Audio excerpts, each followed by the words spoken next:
Hello everyone, this is Addis Dialogue. I'm Santayota Amarat with this edition, and in this edition I'll bring you the updates of the current Ethiopian renaissance dam construction. And my guest today is Dr. SILESHI Bekele, who is the Minister of Ethiopian Ministry of Water, Irrigation and Energy. Thank you so much for joining us, Dr. SILESHI Bekele. Thank you very much, Santayo and DTV. Okay, my first question would be on the current status of the construction of the Grand Ethiopian Renaissance Dam. Can you just mention the progress so far? The dam construction is at an interesting stage right now. It is now at the stage of most reassuring stage on safety, quality, functionality of all ancillary structures. Recently, we have completed the construction and testing of what you call bottom outlets that assures continuous water flow to downstream. These bottom outlets will replace the overflow above the dam, similar to the culverts function as of last year. These two bottom outlets, which you see on the short video, were opened recently. One opened last Wednesday, and the second one was opened last night. Let me show you the video briefly. The right bottom outlet was opened last Wednesday. It discharges water into the downstream, supporting the overflow. Okay. This bottom outlet has got a capacity of 930 meter cube per second. And the second one, which is also having similar capacity of 930 meter cube per second, was opened last night. This one was also, the second one on the left here, was also opened last night, has got a similar capacity. It means the two together actually can discharge the entire Abai flow in a matter of a year. Okay. That means our dam is designed in such a way that it doesn't really cause any type of harm. So it is a sophisticated design. When the water is needed to be released through the bottom outlet, it has assuring capacity of complete withdrawal of the water, which is about 50 billion meter cube per second, which is average annual flow of the Abai River. It's not only the capacity, the total average annual inflow can be passed by the two bottom outlets. When our turbines start operating with 13 turbines, actually the release through each of the turbine is very significant as well. Each of them releases about 330 meter cube per second, which means a lot of water can pass at any one moment of time. So we can operate in a dynamic way. Whatever magnitude you want to pass into the downstream will be very well managed. So there isn't anything to worry about the storage. And in fact, we operate it in an optimal way so that the power we generate is also optimal. The water we release will also provide useful provision into the downstream. It only reduces the hassle of flooding and drought. When you look at also the filling of the dam and the construction, they are inseparable. Inseparable in a sense that as you increase the dam height, the water is gradually stored behind the dam through these bottom outlets. When the total discharge incoming into the reservoir exceeds the outflow, then water piles up, just like last year. So the height of the dam is managed in such a way that it will not exceed the agreed value of 13.5 billion meter cube for the second year storage.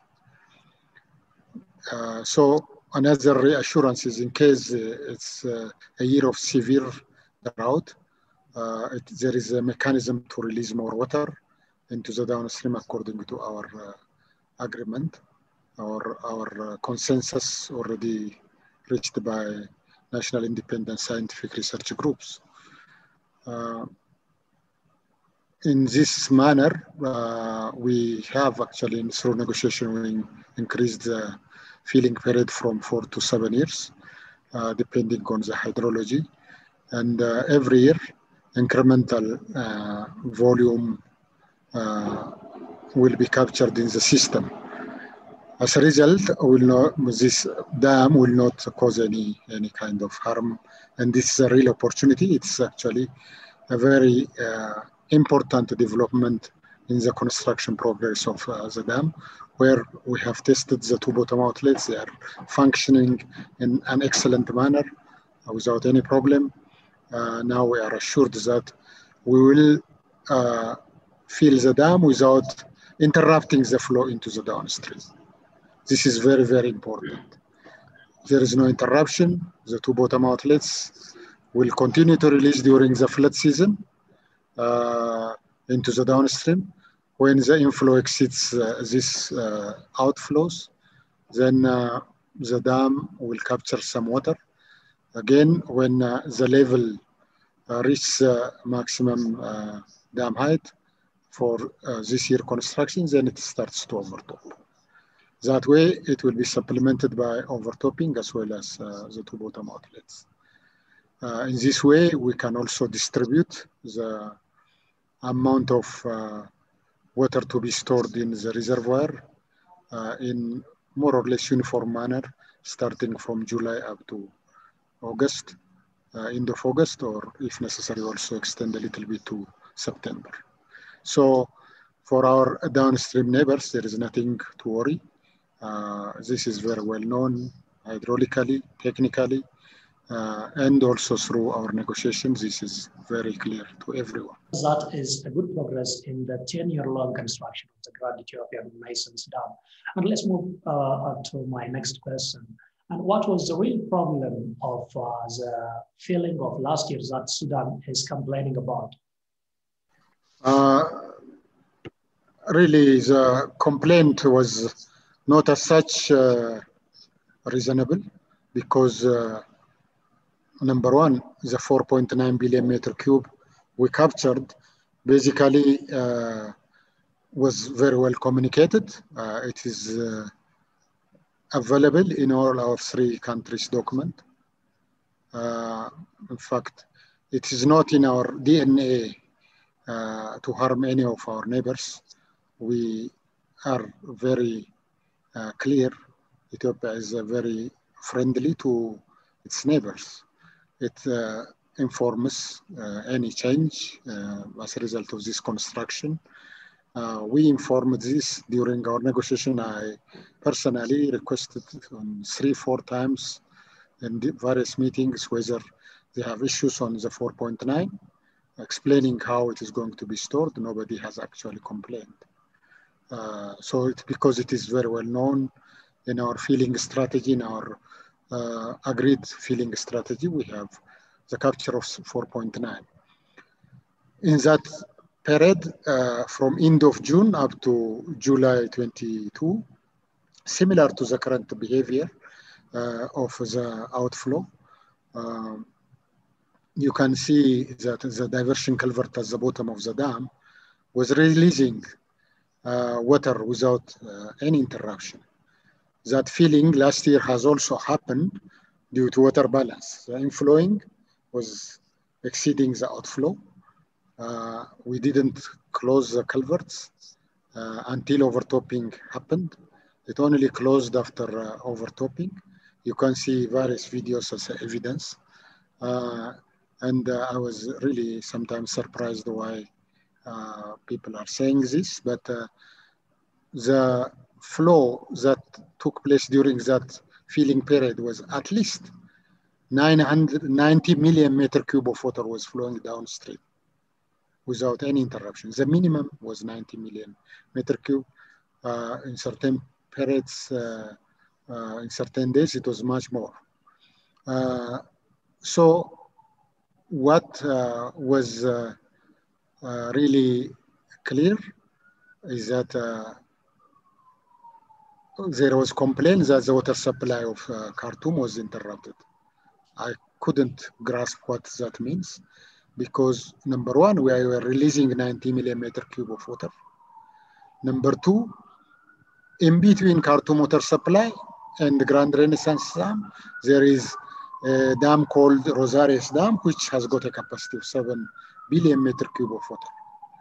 The first thing what water coming out of Ethiopia does is it gets stored into the Rosarius Dam, and then from that it will be managed to supply either drinking water or irrigation development, or also further flow downstream into Egypt. Therefore, any shortage of water in Khartoum has nothing to do with Grand Renaissance Dam. I think my colleagues in Sudan really need to investigate what has happened during that period, whether it is malfunction of their system or disruption of the water treatment plant because of other reasons, or whether someone is just trying to find a pretext to accuse Ethiopia.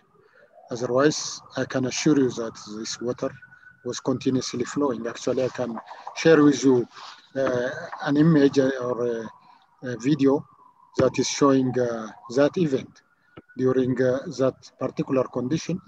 On the date of overtopping of the dam, you can clearly see in this shared screen how the flow was happening and how it was operating also. Do you see it? No. Okay, let me share the screen.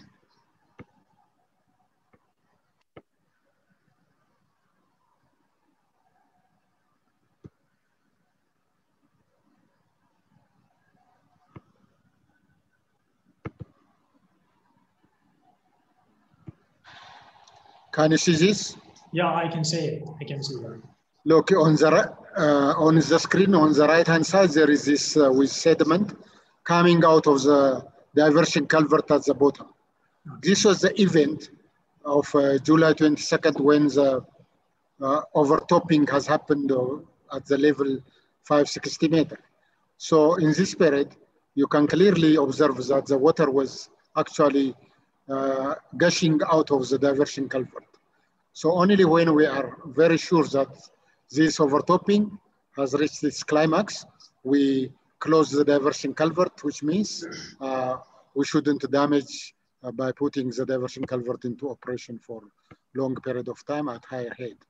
So it is closed, and up to now, this overtopping was happening continuously, and really, we have to really negotiate on this issue in a good phase, that we are not accusing one another without evidence, without correct reasoning.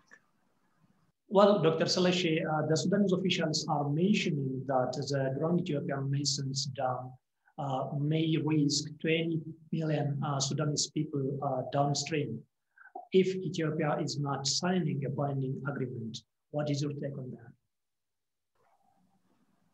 Look, we have a dam which is a very well designed dam in terms of flood management, stored water in the reservoir, management of stored water in the reservoir, in terms of drought management, in terms of operational issues. We are extremely transparent in an unprecedented manner in the overall Nile Basin development. We are not receiving any information from their past development, although we made a lot of requests when other dams were built. no response were given. However, we are on upstream side, and we are very transparent. When they said they have concerns, we have shared with them our 153 design documents. We established international panel of experts to review the design standard, the construction procedure, the laboratory works we have been doing. Up to the levels of ministers even visited the dam site multiple times. It is very well assured in terms of the safety of our dam. It is the safest dam you can find in the Nile Basin, which means there is nothing to worry about the Sudanese people. We don't want any harm to occur as a result of dam safety. The construction procedure and the design standard is the most modern one. It is following roller compacted concrete dam, 3 spillways to discharge flood. In fact, this dam is a real safeguard for Sudanese people, as well as Egyptians. How it does, just remember the last year flood that has devastated actually Khartoum and the river corridor of the Nile in Sudan, which means people died, a lot of livelihood was affected, socioeconomy was devastated. Because of presence of God in future, nothing will happen, nothing like that will happen again to our Sudanese brothers and sisters. The socioeconomy will be built on a stable situation without any fear of flood. Our reservoir will also be available, has got reserve storage that will help mitigate the drought period in a better way than what nature can provide in drought years. As a result, they will get more water. So they will have more sustainable operation of their systems. And in many facets, then there are other multiple benefits. For every dollar Ethiopia gains out of electricity generation, Sudan gets $2 to $3 benefits, much higher than Ethiopia's benefits. We should have actually collaborate and co-invest on this kind of infrastructure projects than accusing one another. It's just 20 kilometers away from their border, which means if it were in Sudan, they would have done the same thing. The benefits to Egypt also will be similar because we are storing water in highland, in a narrow gorge, unlike a flat plain, whether it is Sudan and Egypt. It means you are putting water in a deeper gorge, higher dam and deeper gorge and less exposure to evaporation. It means it saves water. So this is a really opportunity to prosper together, to grow together, not to antagonize one another on water issues. So on the issue of this agreements, binding agreement and so on, Ethiopia will be accountable for whatever it signs for, but Ethiopia cannot be arm twisted as well, risking its future development interests. Everybody has got interest. We believe in equitable and reasonable utilization without causing significant harm. However, the contrary of saying all the water belongs to the 2 downstream countries is not proper. It doesn't follow any international law. There is no such international law which allocates the whole water to only the downstream countries. So I think with Grand Ethiopia Renaissance Dam, everybody prospers, everybody will benefit, will reap the benefit. On my side, I have 65 million people without access to electricity. This is a real opportunity to develop my country. It's also a real opportunity to develop our East Africa region because our energy system need to be interconnected. We have already between the 10 countries what we call East Africa Power Pool, which will interconnect our energy system. energy generated in Ethiopia could flow to anywhere in the Nile Basin countries and beyond, later on to Africa Power Pool. And energy generated in Sudan or Egypt or Kenya can be interconnected into this system, can be utilized, just like what Europe is doing in terms of energy interconnection. So we have a real opportunity to grow together than actually putting a lot of energy on unnecessary wrangling around the water. The water belongs to all of us.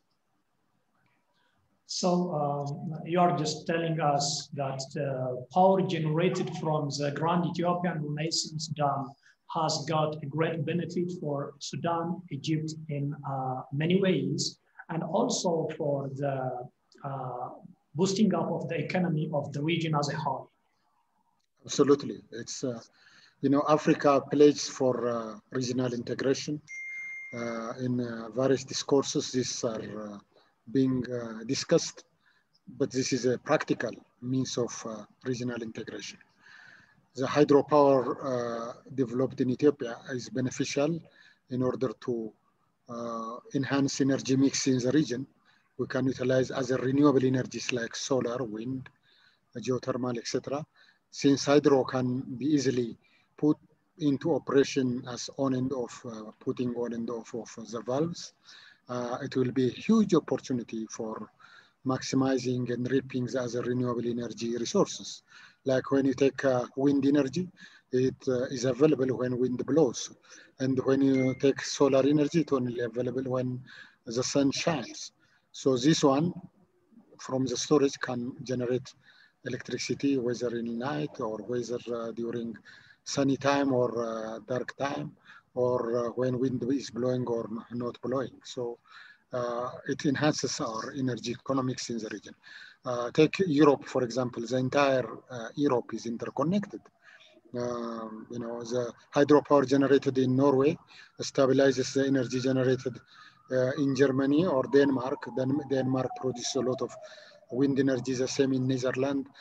Everybody is interconnected. Nobody knows where the electricity comes from in Europe. Only those operators of the power pool understand where the energy comes from. And accordingly, based on what you have consumed and where it comes from, the revenue collected will be dispersed. So this is, the future way to look at our region as well as broader perspective of Africa. We shouldn't just stay around and remain in deep-rooted poverty, not having electricity, not able to develop our service sector and economic sector. So some African countries in the region are just waiting for the completion of the Grand Ethiopian Renaissance Dam soon to benefit from the benefits that you have mentioned. Yeah, absolutely.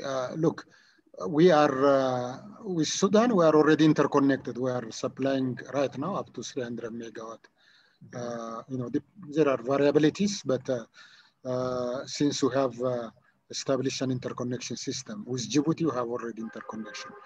With Kenya, we are completing a 2,000 megawatt energy highway, which together we have invested about $1.3 billion. This is very huge investment. This is going to take energy between the two countries, exchange energy, but go beyond to connect to Tanzania or Uganda or Rwanda, wherever. In future, we have to interconnect to the South Sudan, to Eritrea, to Somalia, increase the capacity to Sudan. So, as I have said, it's not only to transmit energy generated in Ethiopia, but also energy generated in the other end can be transmitted inwards. So the flow of energy is dependent on when you generate the energy, at what cost, and which one is most advantageous for a particular nation. And finally, given the current situation or status of the AU-led negotiation among the three countries, what is the way forward? Well, the negotiation after some period of time started again in Kinshasa during April 3 to 5. It was for a while interrupted. There was a change of African Union chairperson. It is handed over from South Africa to Democratic Republic of Congo. His Excellency President Tshisekedi of the DRC called us to meet, and we met. We mainly discussed process issues, and we made some progress. From our perspective, we made some progress. We have to reconvene and really give credence to African Union platform and find the solution. As you can see, there is nothing strange or nothing detrimental in utilization of the Nile water resources. Grand Ethiopian Renaissance Dam is a means for prosperity of our region. We have to manage it, and we have to make our data exchange transparent. Data has to be exchanged reciprocally so that we don't unnecessarily accuse and blame one another. And as a way forward, what I see substantially is actually, let's establish a good mechanism to exchange data, which we have offered. I wrote a letter to both Sudan and Egypt to exchange data reciprocally immediately. In fact, I gave them this information of the testing of the bottom outlet and the need for nominate focal persons for enhanced data exchange in a reciprocal manner. As a second stage, immediately you can also agree on the first feeling, which can be easily extracted without any problem from articles we have already agreed on. These two steps really, from our perspective, build serious confidence among ourselves. Then they will see the dam is not causing any harm to anyone. Then we can really live in peace and harmony around our Nile basin. We drink from this same river. We have to benefit. It has to benefit us all. And as a third stage, we can also move on to the comprehensive, what is called comprehensive agreement. This comprehensive agreement relates to the operation part. It's after completely filling the dam, operation comes. That means now the remaining 3 to 6 years will be the filling period. And after that, operation comes. So we have time. But in the meantime, we can really show to our people that we are working together as partners. We undertake faithful negotiation toward this conclusion of win-win solution for all of us. Thank you, Dr. SILESHI Bekele, Minister of Ethiopian Ministry of Water, Irrigation and Energy, for joining Addis dialogue. Thank you very much. Thank you so much, Santayo and DTV.